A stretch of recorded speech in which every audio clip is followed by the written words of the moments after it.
handsome, Dan. Wow. Have you ever gone to modeling school? He's such an idiot. So many poses. I do admit that I watched that at home alone a few times before I go to bed. Welcome back to America. This is DB Frick. That's Millie Michaels. Thanks for tuning in once again to our show, our third episode. Very special. The number 3 is very special, as everyone knows. I love 3. Yeah, I love 3 things. Anytime we have things in threes. Speaking of things in threes, which we have several things that aren't. Millie, how's the news looking? Oh, the news is looking fun today. Okay. We're going to talk about President Trump. The Federal Energy Department has proposed to lower the standard environmentally because President Trump complained about the water pressure and how his hair is looking, and he needs it to look perfect. He thinks the water pressure is why his hair doesn't look great. First of all, he's like in his 70s, so his hair looks okay. If it was really his hair, I mean, it looks all right, but that's hilarious, you know? Well, yeah. Well, that's the crazy. problem. That's a real, you know, I mean, he needs more water. He's the president. Give him more water. Well, I don't know. I think that if he gets more water, then we all get more water. Personally, I think it's Melania. Oh, you think Melania? Yeah, Melania's probably using a lot of water. That's probably true. She has a lot more hair, and if she's around Donald, she probably has to clean herself a lot more. Oh, What's up next? Okay, Ghislaine Maxwell. Ghislaine. Not Ghislaine. No. Ghislaine. Ghislaine. Her name is weird. It's almost like that hurricane we talked about, Arius. No, it's the Arius. Names. These names. Why do people have names that you can't pronounce? I don't know. Well, that's a French name, but it's really British for her. Yeah. Anyway, she's not happy in solitary at the Brooklyn prison. Okay. You know, because she can't recruit anybody to start her new ventures that she wants to do. Right, of course. If she's by herself. I think she'll actually be able to do that pretty quickly and get close with the people in prison. She's smart. She knows what to do. Definitely. I think that she definitely gives her all to everyone. She probably will never go to jail. But, who knows? Well, whatever she's going to do, I'm sure she's going to have a lot of fun. She's probably got the opportunity to give up a lot of people. You know, we'll see what happens. It's an interesting story, that's for sure. Oh, so interesting, that pedophilia stuff, whatever. Yeah, it is interesting. Yeah, very. Okay. Walt Disney World opened, I call it a new ride. It's a testing site for COVID-19, and it's a drive-through. How fun! Oh, really? Yeah. There's a ride, and that's crazy. That would be like the least fun. Imagine that with your parents in the hotel room, and you're really excited. I'm so excited to go on the COVID ride, Dad. The COVID ride. I've heard so much about it. It's so awesome. Yeah, and there's going to be a Disney cartoon, a COVID Disney cartoon, and the ball, and each one of those trees coming out of the ball is going to have its own personality, and it's going to be a character. Yeah, right. I'll make billions off of that. Sure. Yeah. Sure. Why Walt not? Disney's but I just great. feel bad for Goofy. He has that big nose, that nasal. He does have a big nose. Yeah, I feel bad for him. He's a dog. I do. Is he a dog? Anyway. Yes, he's Goofy. Yeah, he's goofy. a dog. But Pluto's a dog too. Goofy talks. Pluto doesn't. It's absurd. Okay. Yeah. I don't like it. It's okay, Dan. I think in that world, it's somewhat racist. In the world of cartoons, that's what I'm saying. I think you're right. What else is coming up? Okay. What else? My next thing, is about Cardi B. She just dropped her new video. Porn video. Right, music video. And have you seen it? No, I haven't seen it, but I like to see it after this. I promise I'll probably watch it right before I go to bed. I promise you will like to watch it. Okay, yeah, she knows how to. She used to be a stripper. She knows how to be sexy. Oh, this is not sexy, Dan. Oh, well, why?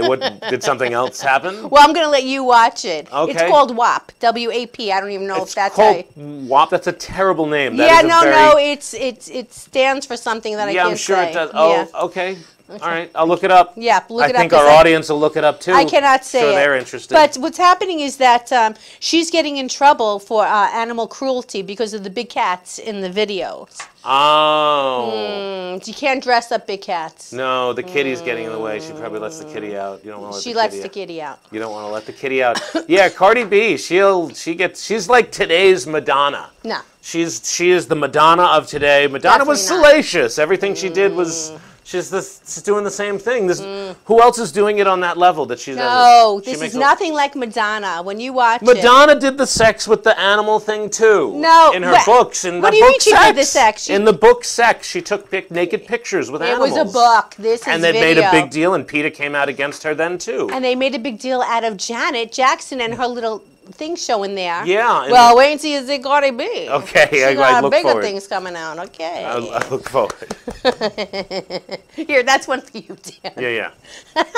The next question is this: is SpongeBob SquarePants? Is he really gay? Oh my God! I can't believe this is still a subject. Yes. It's stupid. Yeah. I think that's a stupid subject. Well, I'm sorry, but it's interesting. You know what happened? Because he's taken pictures with transgenders. He celebrated Pride Month, and he has a best friend, Patrick. So people like to talk. Okay, first of all, if he celebrated Pride Month and took pictures with anybody, that means it was a guy in a costume. 2, he's a cartoon. He lives under the sea. He's a sponge. I get it. Okay, sponges do procreate and whatnot, probably. I don't know anything about anything. They do. But he is not, sponges aren't gay. Sponges aren't gay. It doesn't matter. They can't be homosexual. They're not sexual. They're not, yes, it does. It doesn't matter if he is or if he isn't. He's asexual. They're not straight or gay. And he likes to laugh. I mean, give him a break. He does like to laugh, and all those things actually make it sound like I sound like all those things too. Okay. What's the next subject? People are rebooting their garages. They are taking a mess. Okay. And they are making it into something. Maybe a game room, a bicycle shop. They're using it for either entertainment. A church? A church. A bordello. A bordello would be nice. Right? Kind of like a strip club. We could make it a theme. Every night be like a Star Trek theme one night. Well, you go ahead and do that. I like it. And what about, I would do like a post office. I would take all my mail that goes to whoever, and I would like play mail. Well, I hear you'll probably be able to buy one of those sorting machines because the post office is getting rid of hundreds. So you'll probably be able to get one of those right now. I love the post office. Yeah, so I might do that with mine. Okay. Okay. Well, that's what we have today. Thanks, Millie, for the news. welcome. We got a lot of other stuff coming up for you guys. We got D.B. Gilles. He's an NYU professor. He's a TV writer. He writes books. He's written movies. He actually is one of my mentors, and he actually uses material that I wrote in an NYU School of Tisch writing class. Wow! And he'll be up first. Then we got Ian Bayroff, who's a writer, comedian. He's got several books we talk about, and he's got a new book coming out that you'll also hear about. He can probably help you with dating. He probably could help me with dating. He did. He does. You'll see. He helped me with a little dating. You'll see. Good. We talk about dating gloves. Ooh. And we also have one of the funniest ladies around, one of my favorite people in the world. She was in the New York Post. They talked about her everywhere.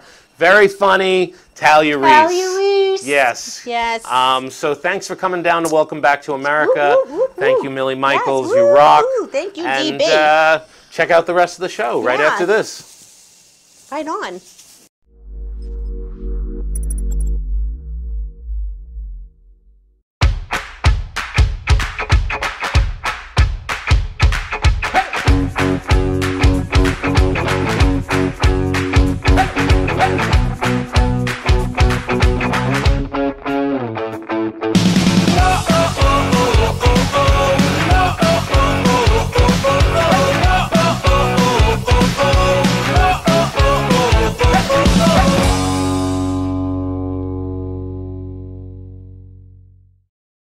Hey, Matt, thanks for taking my call. I'm here for you, baby. I'm kind of in a bind right now. Amanda binds? No, we've all been in quarantine for the last 4 months, haven't really gotten out, but I have my first date tonight in 4 months. Whoa! With a person? Yeah, I think so. I hope it's not a bot. I think it's a person. But, yeah. So, but I've gained a little weight during that time. I've gained about, I don't know, a few pounds. So I want to try on some shirts, and I want to hear what you think. I want to make sure I don't look fat in these shirts, okay? I get it. Okay, so I'm going to try on a few of them. This one's a nice blue. This one's almost there.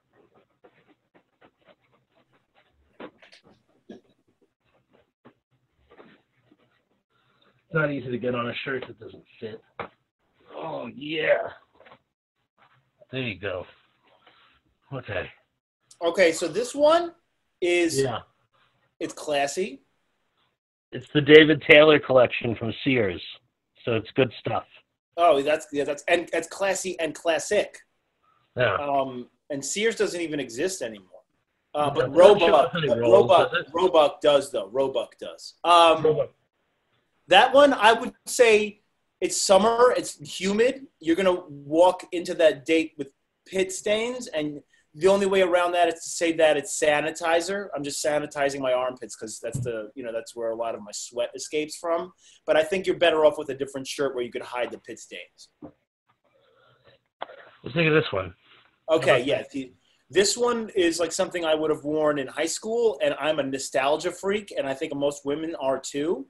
I would say this one looks great. I would unbutton a top button or two. And maybe or two? Yeah. You guys should go with two. Yeah, you got to go big cleave. Okay. Yeah, okay. Now flex. Stick your tongue out. Kiss your bicep, and let me see how that looks. Yeah, that's the one. I think I'm going to pass out from that. That's going to make me pass out. I have one more shirt. I want to try one more. Okay, let's see if this one's the one. This one I use for auditions. This one looks especially good, in my opinion. That's why it's the last. It's the coup de grace, so to speak. Here we go. Get a couple of buttons. All right. You can tell it's really nice because it's embroidered. Yeah, that's good quality right there.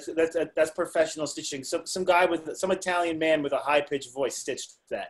Get over here. Let me put that thing on you.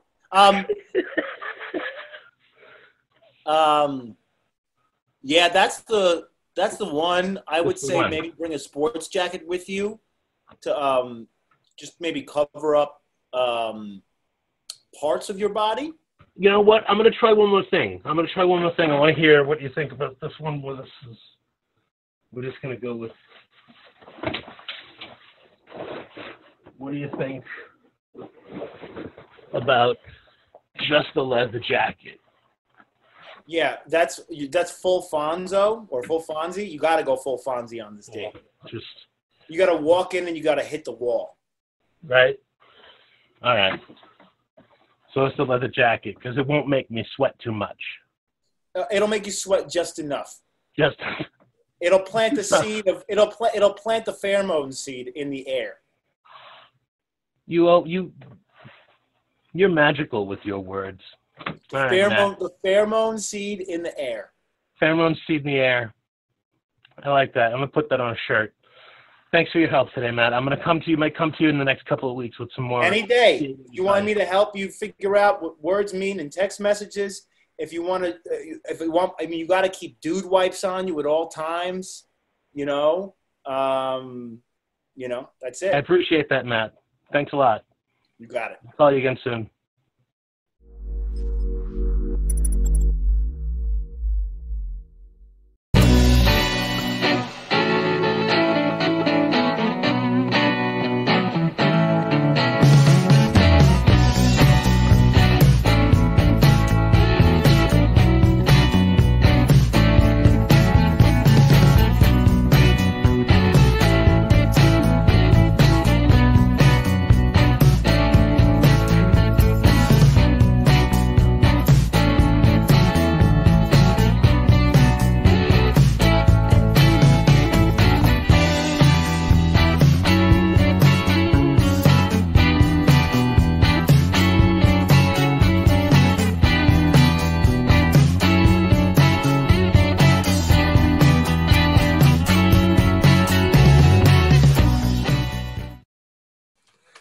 Hey, everybody. This is Welcome Back to America. This is DB Frick.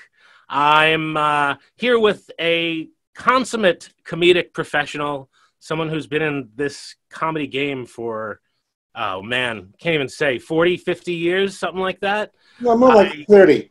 30? Okay. All right, 30. He is written for such classic sitcoms as Love, Sidney, which changed comedy in the 70s. It was a very important sitcom. And Herman's Head, which as a kid, as a 12 and 13-year-old, was one of my favorite shows because it physically got into someone's head. It was an interesting piece, and D.B. Gilles wrote for that show too. Ladies and gentlemen, I call him friend. I call him mentor. D.B. Gilles, thanks for coming on the show today. How you doing, DB? Did you steal my name? I did. My initials are Daniel Barry, and when I joined the Screen Actors Guild, I had to change it because there was another Dan Frick in the union. So I was like, DB works. Okay. I know. It's funny, and sometimes when I try to tag myself, it almost accidentally tags you. I'll tell you how I got the name. If you ever read Catcher in the Rye, did you ever read Catcher in the Rye? It's by my book post right now. Yeah, it is. Okay. Yeah, of course. Question. Who was Holden Caulfield's brother? What was his name? Take a guess. DB. Okay? Yeah. And guess Right. what his job was? Take a guess. He was a screenwriter. Nobody knows that. Okay? I Wow. read that book when I was 20. I said, that's a sign from God. So I became D.B. Gilles. I was 20 years old. And you know what I always thought it was? I always thought because I first met you taking a class in Manhattan that you taught at Caprice Crane's house. Yeah. Her mother is Tina Louise, and the character Gilligan, Bob Denver, not John Denver, Bob also was on a show called Dobie Gillis. So I thought that was the connection until now. That's great. I love that. I love knowing it. I love knowing that. Yeah. So that's how I became DB. What was the first thing you wrote? Well, I started out wanting to be a playwright, so I wrote a play, and I wrote a couple plays actually. They weren't that good, but I completed them. One was a one act, the other was a full length. Then I was 24. I moved to New York. Okay, I studied at a place called HB Studio with a guy named Herbert Berghoff, who was a classic acting teacher, but he also had a playwrights place at his studio. So that was my introduction to education. I had never taken a writing class. So basically for the next 7 or 8 years, I just wrote plays. I started writing screenplays when I was about 31, and I sold one and got the money, didn't get made, but I sold it, okay? And I quit my job, and I never looked back. I think you know this. I got a couple of deals. I've had 7 pilot deals over the years, but I had a couple of deals, and I was at a cocktail party that my agent at the time threw for her clients. And I met this woman who turned out to be the chairperson of the dramatic writing department at NYU. So to make a long story short, 2 years go by, and I get a call from her assistant saying they wanted me to teach a comedy writing course at NYU. And I'm interested. So I said, I figured, why not? I'd never thought about teaching. So I took the class, I taught the class, and then they asked me back, not the next semester, because those courses were already filled. They asked me back for the spring semester, and then some guy died 2 days before the semester was going to start, so I had 2 classes.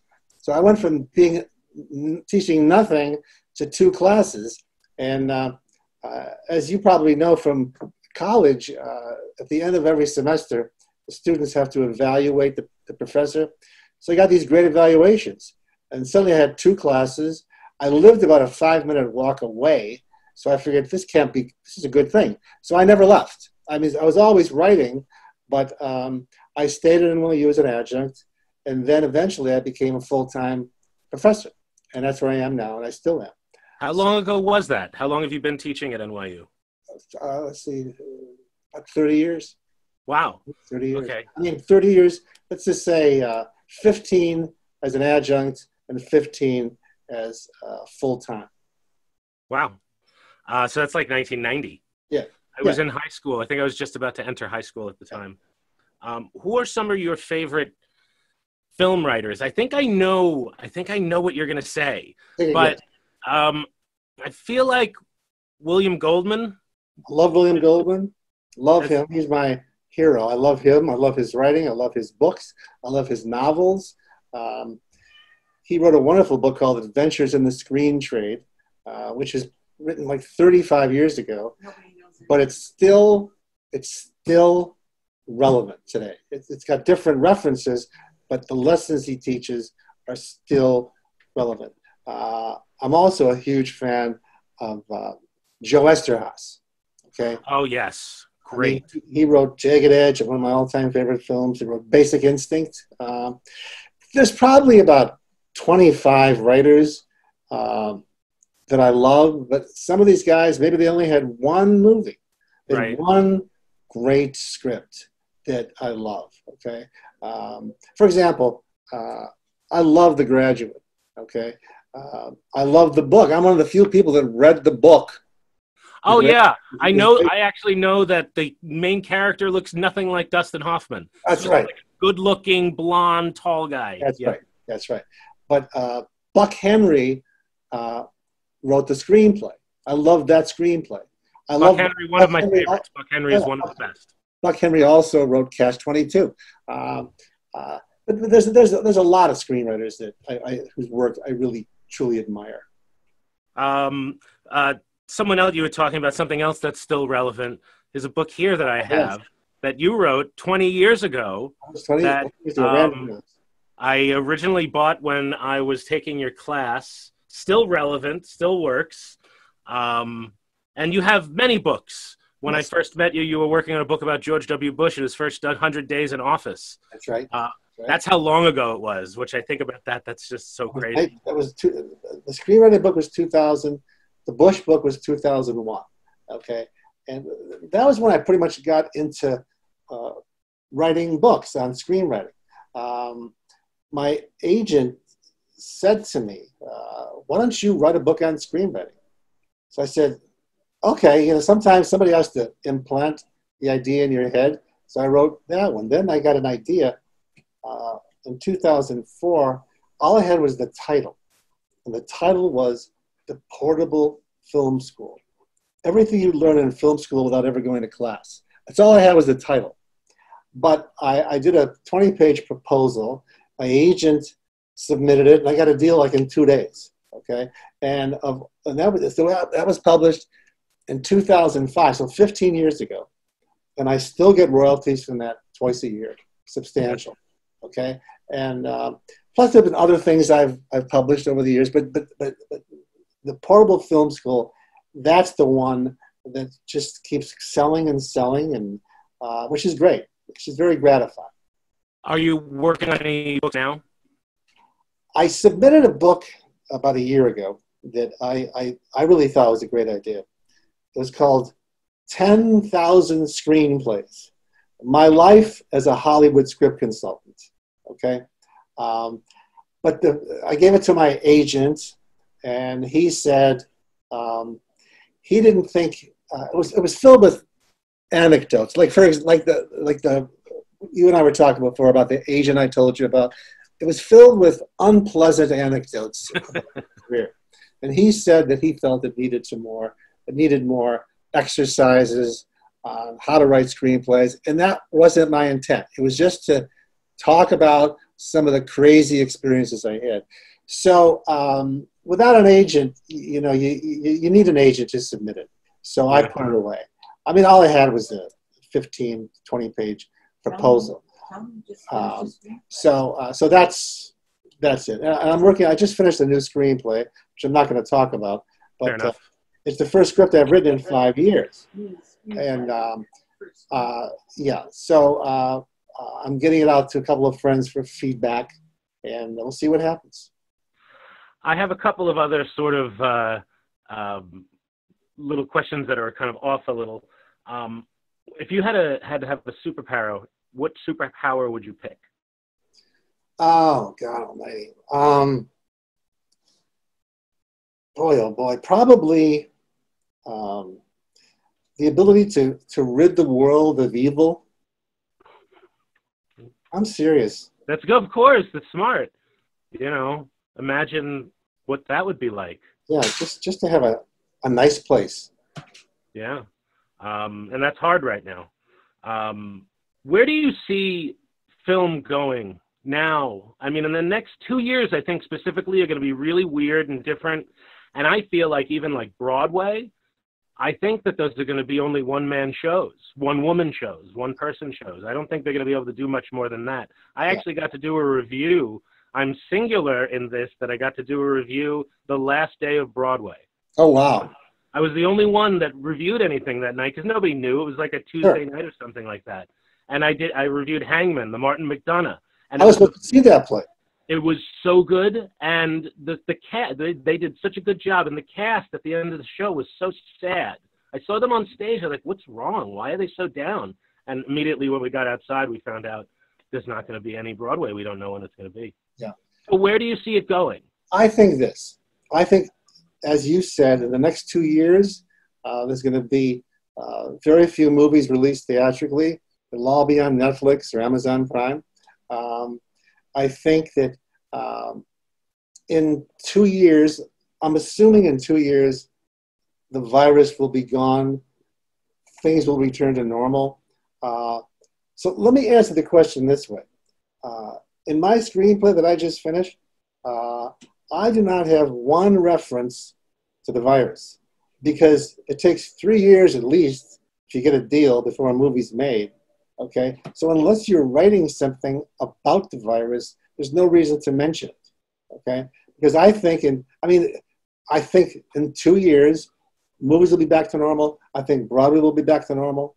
Okay, but for the next 2 years, we're going to see a lot of stuff with reflecting the virus. Okay, but I think that's kind of boring for me. So I do script consulting, and I'm telling my private students, listen, don't make any references to the virus, because by the time the script's done and if you're lucky enough to get a deal, it'll be over. I appreciate all your words today, DB. You're a consummate professional, and thank you. I consider myself very lucky to know you, and I look forward to talking again soon. If people want to see stuff coming up, where can they go? Well, I would say just go to your living room, turn on Netflix, Hulu, Amazon Prime. I just subscribed to Disney. I'm doing Peacock. By the way, I can highly recommend Hamilton if anybody has not seen Hamilton. Just watched it myself. Yes, I loved it. Loved it. It was wonderful. Also, Kevin Kline had a play yesterday that was on, I forgot the title of it. Present Laughter. Yes, Present Laughter. Noel Coward. My wife and I saw that, I think 2 or 3 years ago when he did it. We saw him do it.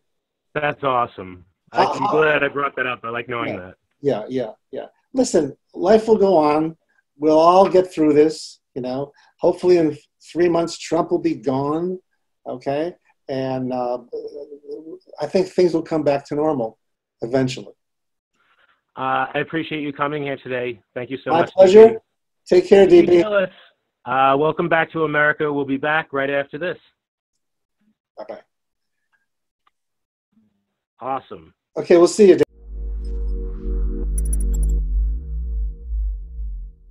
Writing a book is the adventure of a lifetime. Red Penguin Books take pride in giving our authors a publishing experience that is stress-free and celebratory all the way. Some of our authors first approach us with no more than an idea for a book that's ready to sprout. Others submit completed manuscripts. Whether you're at either end or anywhere in between, our goal is to get you published. At Red Penguin Books, we offer options and opportunities that are unique in the world of publishing, and all of them are designed to keep you, the author we so deeply respect, in the driver's seat, unlike other publishing houses. So, if you want to write a book and are looking for a publisher, we've got you covered. Red Penguin Books deal in publishing services, book development, and ghostwriting for digital, print, and audiobook. Call us at 516-448-4993 or visit our website, www.redpenguinbooks.com.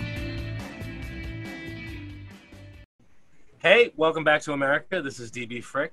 I have someone here right now who he is a good friend of mine. He's a comedian. I've known him for a few years, and I knew he wrote a book. I knew he had a book, and Yes, I sir. just found out recently this man has 3 books that he's published. He's a very funny guy. I'm lucky to know him.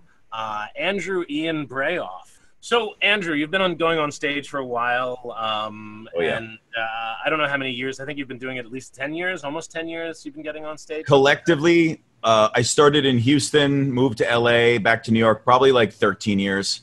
So when was the first time you got on stage, or what made you want to get on stage? First time I was on stage is where I started comedy in Houston, Texas. I'm a 70s kid, and I saw Seinfeld, his first appearance on the Carson Show, the Tonight Show, the real Tonight Show with Johnny Carson, the real one. 1982, probably. I think it was like 84, 85, but because I think he started with like George Wallace in around 78, 79. And George Wallace, another great comic. And I'm watching, and I was the kid, probably like you, that was getting kicked out of class for making people laugh, disrupting the class, making people laugh, making noises, sound effects, special effects. I never got kicked out of class for like fighting or using bad language. It was, Andrew, I was in the back making little jokes, like little tags to the teacher's comments, like a dirty tag type of thing. So I remember watching Seinfeld, and I'm like, I looked at my parents, I said, wait a second, he's just going to go on stage and tell jokes and people applaud him? Now, bear in mind, I also got introduced to like Monty Python and Carlin and Richard Pryor. And you get back to Red Buttons and Red Skelton, the vaudeville type of stuff, right? So I remember when I was in Houston, my aunt actually sent me a clipping, a little coupon, if you will, little scissor icons. Come to the Comedy Gym, which is run by Sam Cox out in Houston and in Austin right now. Hey, Sam. Come to the Comedy Gym. We'll work out your material. I remember going to the first class. It was 8 of us. I was 27, 28 years old. They said, Andrew, everyone had to go up and talk about themselves. I was dripping with sweat. It took me an hour and a half to calm down after that. But the first show I ever did, and I still have the poster for it, and I don't know where it is right now, but I still have they said 5 minutes next to my name, but it crossed off. They put 7. I was like, yeah, suck it, everybody else. I got an extra 2 minutes. And you were already having anxiety, so that extra 2 minutes is only going to add more. That extra 2 minutes, like, son of a bitch, that's like another year worth of writing. But it was oddly enough, I was introduced very early on to the advent and this introduction of bar shows. And he had an agreement, if you will, a relationship with a local bar in Houston, that there was 7 or 8 of us in front of maybe 20 people. And I remember, to say there are 0 laughs is saying too much. Okay. Saying 0 laughs, DB, is giving me too much credit for the jokes. I was raw. It was real. It was all new to me, as it was for you when you started writing, right? For the first year that I did comedy in Houston, it was just beyond crickets. I could hear people ordering their next appetizer. This is also, I also got to meet Joe Rogan. That's cool. I think at the Laugh Spot or the Laugh Stop in Houston. I would think it would be a somewhat conservative crowds to start your comedy career. Oh, it was I walked a number of people. There was other comics there that were not so conservative. That I remember I did a joke talking about tithing. You know, it's like, you know, as a Jew, but not really. I was up late the other night, and I was watching this church, and they started passing around the cup. I didn't know what it was, and I read about tithing, and they didn't like this joke, and I said, since when did heaven have a cover charge? Oh man! And yeah. I'm like, for that kind of money, I want Sammy Davis Jr. teaching me to tap dance. I want Frank Sinatra to teach me how to sing, and I want God himself mixing me my drink. A whole table of like 3 or 4 women up and just left. God doesn't mix drinks. He doesn't mix drinks, no. But Houston was the first time I got up, and I was there for a year performing. You have several books that you've written. I do, yes. I would. There's a book you wrote, a book on typography. You have that was in 130 classes. It was used in 130 different typography classes across the country, including. You can't see it on the screen. I know. Hold on one second. Maybe if you stand up and hold it in front of your shirt. No, you know what? I'm going to take Star Wars off. Okay. So this is the book the type stuff is made of. This was in 2000 with Simon & Schuster, Prentice Hall. It was 130 schools across the country. Oh, wow. And it's just about typography. And Abu Dhabi, you said. Also and Abu Dhabi. Dubai. Dubai. Yeah, Dubai. So it's just typography. This is freshman level. What is a serif? What is a sans serif? I have a degree from Savannah College of Art and Design, a BFA from SCAD. So my background is advertising, design, typography. You also wrote a second book about your grandfather working as a taxi driver. I did, and it's here. It's called Pushing the Hack. 100-year-old retired New York City taxi driver discusses his family, life, and working behind the wheel. I interviewed my grandfather for 3 hours, and I just asked him questions, and I just broke it down, and literally it's a Q&A. So I would ask him, I'll just read one. I'm like, did you have a big family growing up? He's like, there were 6 of us, 3 brothers and 3 sisters.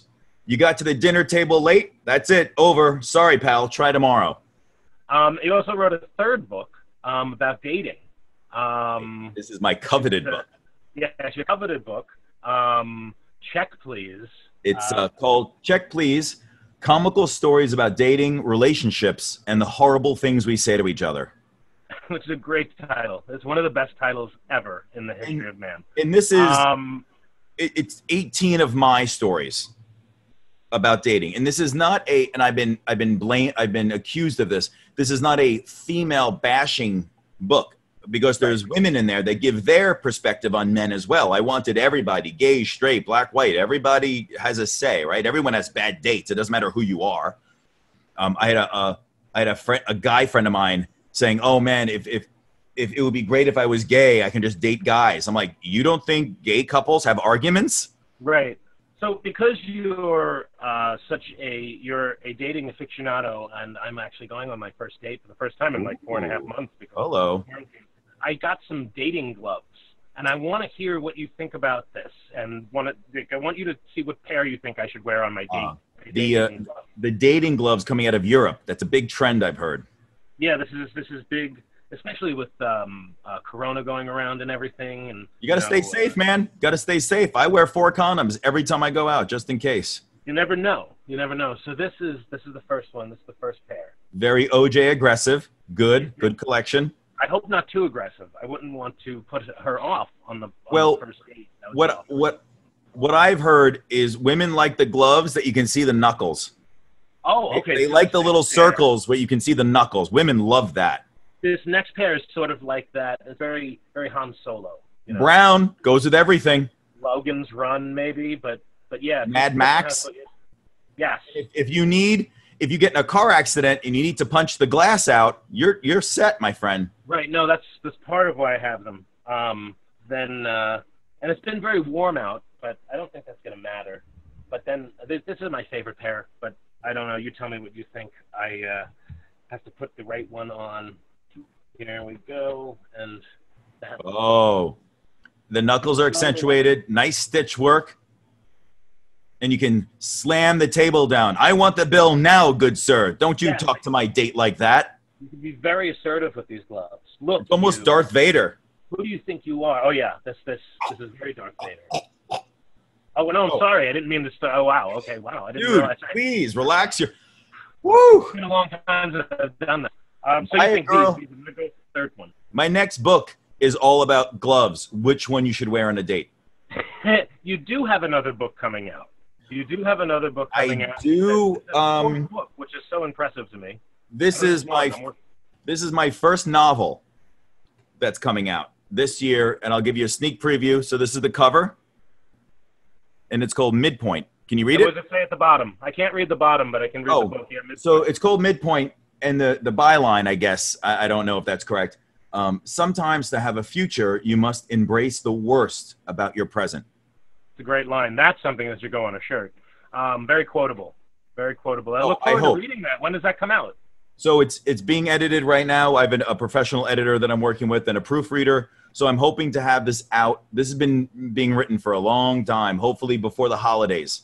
Oh, that would be great. It's a very heavy topic. This is not, I have 4 other books that are written that I have to go back to re-edit. But this one was at the most readily available in the sense that the writing was sound to start editing. Okay, what's the story? So it is about multiple families that are intertwined. There was, the main character was raped, and there was also a death amongst one of the main characters. So the whole book is who raped the main character, who is the person, how did this other main character die, or the other character, how did they die? And it's all this intertwined in a small New Jersey city called Midpoint. I have 3 books that are coming out that are fictitious cities in New Jersey. Oh, okay. Do they intertwine, sort of like a character?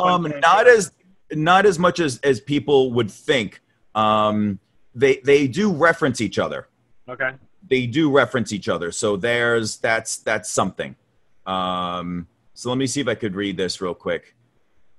Okay. So in the small town of Midpoint, New Jersey, a father and son learn to live without their wife and mother, while another resident, Laramie Wayne, is about to reach a midpoint in her life.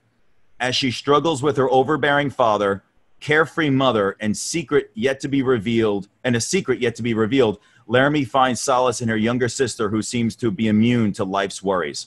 Only Laramie can choose the easy way out or start to believe in herself. And I wanted to see if I could write a female lead and make it pretty intense and follow her path onto the sexual assault and being empowered. And there's no happy-go-lucky ending. There's no bow at the end of it. It's just people continue living. I have a feeling that this book is going to lead you to meeting a lot of very strong women. And I think it could be a very, very popular book. It sounds like a very interesting concept. Strong women, all good by me. I love them. Andrew, it was really great to have you on the show today. You're an incredible guest and a very funny man, and your history is really rich. So I look forward to chatting with you again. Definitely. Check out Andrew's books. If you want anything else you'd like to plug, your site or anything. You can go for Check Please. You can go to checkpleasebook.com. Pretty easy. For my comedy, it's andrewstandingup.com. And I also do voiceover in the city, and that's called Andrew on the Mic, MIC.com. Awesome. So if you want to check out Andrew, go to those sites. This is DB Frick, and welcome back to America. We'll be back right after this.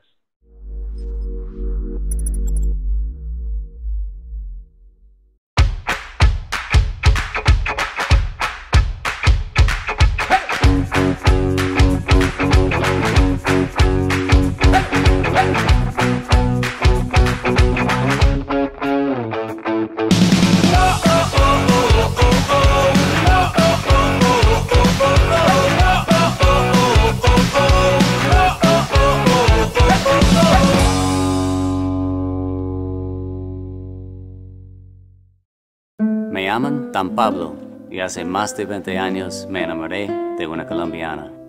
Viajé a su país y conocí un estilo de café muy distinto, muy especial. Ahora tostamos cafés excelentes, con alturas y microclimas diferentes, resultado en una taza muy compleja y muy rica, un sabor nuevo en el mundo. Fue un éxito. And I even got to keep the girl. Ladies and gentlemen, welcome back to America. This is DB Frick. I have with me tonight one of Long Island's best, one of the funniest people around.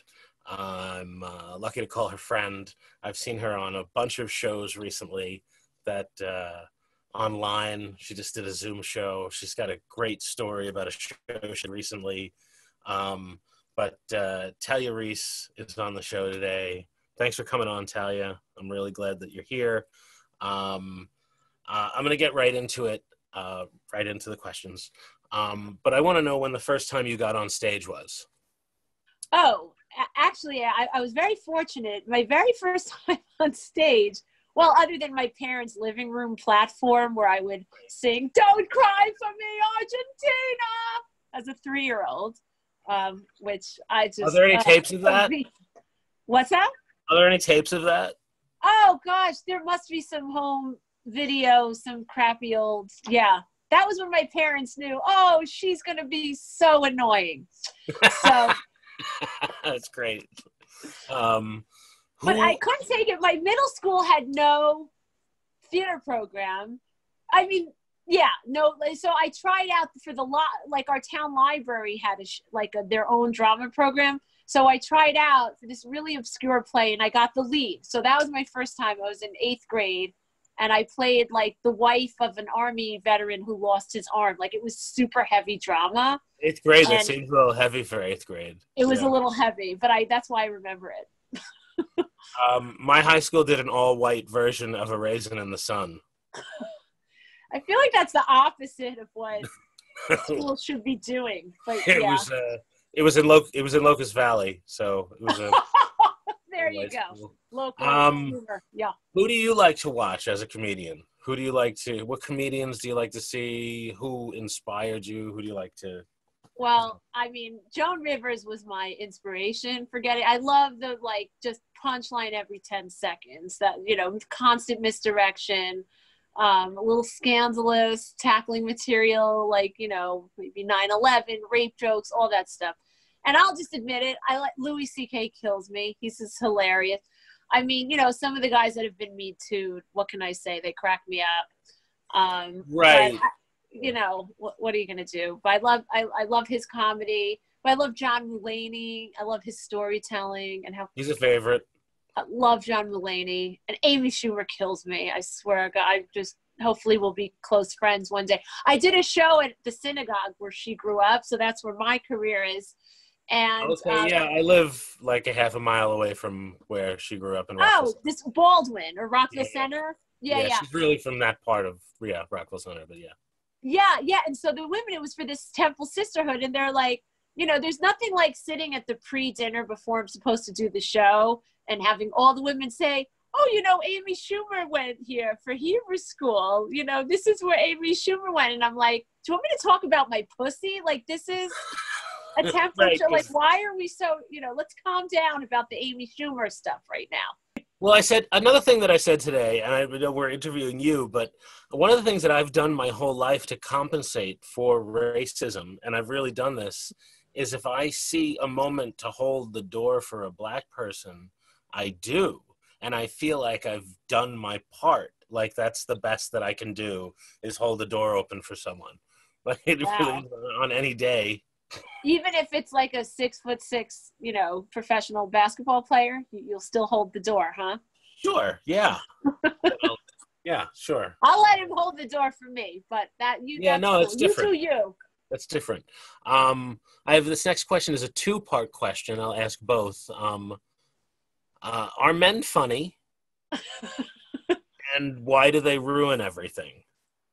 They ruin everything. Like Chris D'Elia. I mean, come on, man. Yeah, that's really too bad. What? You got everything going for you. You got to be soliciting minors, and they're barely even minors. Like another year or 2 older, and you're fine, dude. Men really were TJ Miller. I love him, but why'd you got to choke a girl in college? Come on. She claims it wasn't consensual. When is choking really consensual? I mean, in my world, choking is never consensual. I get it's a thing, but yeah, I don't know. Men ruin everything is the point. And they ruin everything. They have to be funny. Men have to be funny. They have to be, or why would any nice lady talk to them? That's interesting. It's an interesting Disarm yourself, man, Sure, that's a really smart truth. This next question is a 3-part question. Okay. Where do you see yourself in 5 hours? Where do you see yourself in 5 years? And see yourself in 50 years? I thought you were going to say in 5 minutes. Well, in 5 hours, that's an easy one. It'll be 12, 1, 2, 3. It'll be 4 in the morning, and I'll probably be mid-binge of Ozark. So, and then this way by 10 a.m., I can be regretting that I'm going to be exhausted the next day, but it was so worth it. 5 years, I'm going to have my own sitcom baby. You wait and see, and I'm going to throw you a feature spot on there. That's great. Sure, I could run a laundromat. Yeah, I was gonna say, you seem like you're typecasting yourself right now. So that's cool. And 50 years, I hope to be in a golden casket. You know, maybe there'll be a nice large funeral, and a lot of people I want to have a roast, maybe a funeral roast type situation. Oh, okay. That the best comics in the world do. That won't be really roasting. awkward to say terrible things about you at your funeral. That won't be. Well, I'll be in a golden casket, so it's like I'm untouchable. Speaking about awkward, do you remember your worst set? My worst set. I mean, there've been so many. It's hard to choose Did you have one recently? You had one recently that you said that you mentioned might be one of your worst. You know what? I did mention that. That was on just this past Wednesday. I did my first live show since the pandemic started. First time in 3 months. And it was for a religious school of the women, just the teachers, all girl, like Hasidic women. And nobody told me that the headmaster was there. You can always pick up when the boss man or the boss woman is there because no one's laughing. They weren't laughing at anything. And I'm like, I'm so used to doing Zoom shows. I was like, guys, you can unmute yourselves, but then I'm imagining the teacher from Matilda.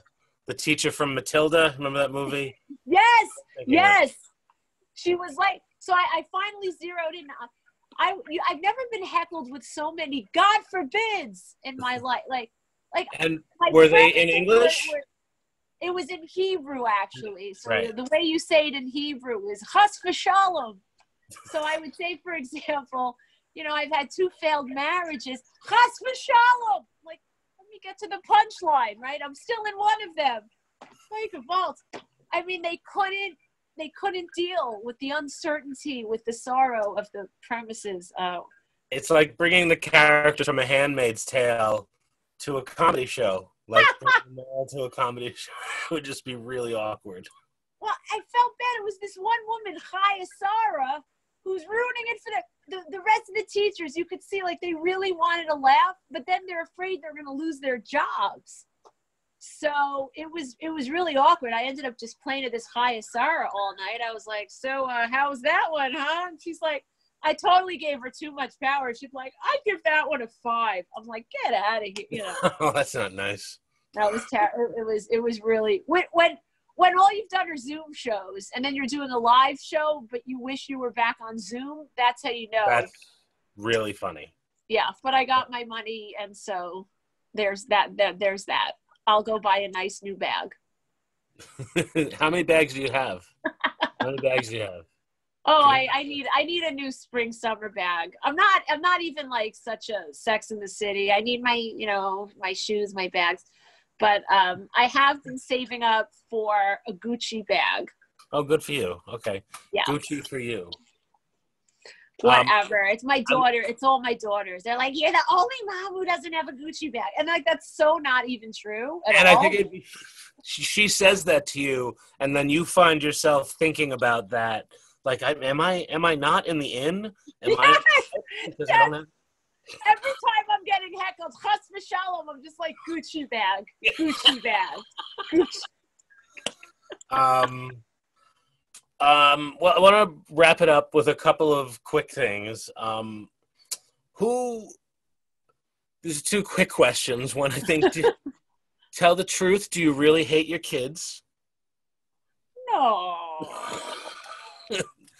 Of course not. But you joke about your kids a lot in your act, and they're some of my favorite jokes. And they're a little entitled. I'm not gonna lie, but I would. Okay, I have no idea. I'm sure they're lovely children because they're yours. Who was your greatest influence? I would say my in getting into comedy, or just in life. In life, like, who was your mentor? Who? Well, my reverse mentor was my mother, I would say, because everything I've done is because she hates it, and I just try to torture her. So that's been a very nice, thing to prod me along. She's like a human cattle prod, but in a bad way, not the good way that you think of when you think of cattle prodding. I'm not really sure where I'm going with this. I would imagine the conversation with her where you said, I'm going to go from law to comedy. Yeah. Was great. I would like to see a reenactment of that someday. Well, if we really go back, I was doing comedy pretty successfully in college. I was the director of the big comedy troupe out in Philly, and it sort of was like, be a lawyer, get married. And I was like, oh man, that stuff's easy. I could just breeze through law school, and then I'll just go back to the comedy thing. I'll just prove to, and then what happens is you get caught up in that, and you get like a good paycheck. Then before you know it, you're popping out kids, and you're like, oh man, what am I still trying to prove? And whose kids are these? And who are these people sucking on my tits? And that's great. Yeah. Well, Talia, I really appreciate that you did this for me. I'm so glad we're going to end on that awkward note. It was actually as long as we edit out everything I said, the interview should be fine. You're great. It was really an honor to have you on. Welcome back. You're great. We'll be back in. Thank you.